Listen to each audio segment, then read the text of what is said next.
You know what your story is about, you know which slice of life you're going to deal with, and you've arranged pictures and text chronologically so you've been able to focus in on what that story is.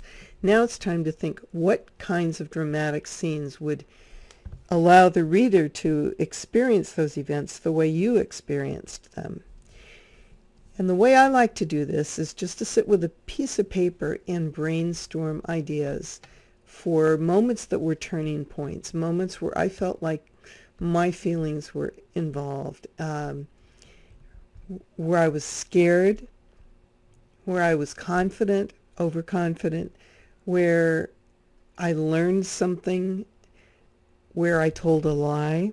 Don't be afraid to let yourself lie. You don't have to use a memoir to make yourself out to be a goody two-shoes. In fact, it'll be more interesting to the reader if you don't do that. Certainly for me, a turning point was giving birth and signing surrender papers.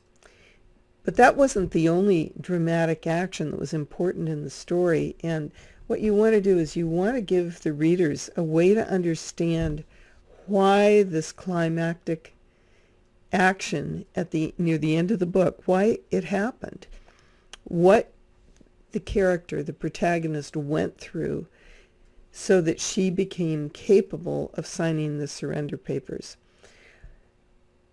And once you've brainstormed these ideas, and these are all going to be things that are going to be scenes that will be 3 to 4 pages long, some 10 pages long, then you can begin to put them with the pictures. You're not going to get these confused with the captions. You're just going to put them with the pictures so that you know that you're covering the bases with your memoir. The other benefit of figuring out what are going to be your dramatic scenes is that you can concentrate just on small sections of the memoir at a time and really write those sections with the intensity that they demand.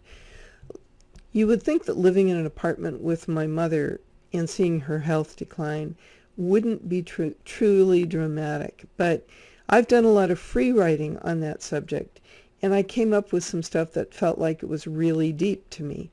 What you're looking for is sensory detail, small memories of all the different sights, smells, sounds that you can touch, anything you can think of that will bring that experience alive.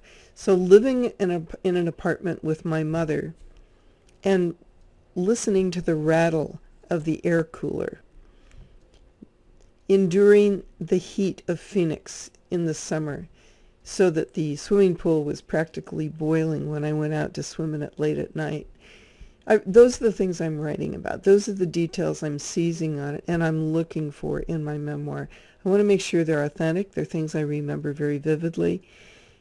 And they have a visceral effect on me, and I'm assuming they will in the reader. You're going to be looking for things like that when you write your memoir. And each one of these dramatic scenes should show something different about the narrator. Either a different coping mechanism, or a different fear, or a different joy. You don't want to have the whole thing be negative feelings because that gets to be awfully heavy for the reader. So if you're writing a memoir that is primarily that kind of book, look for moments of lightness and grace that you can intersperse and put that in dramatic scene. Why? Because readers remember what's in scene much more vividly than they remember what they're told.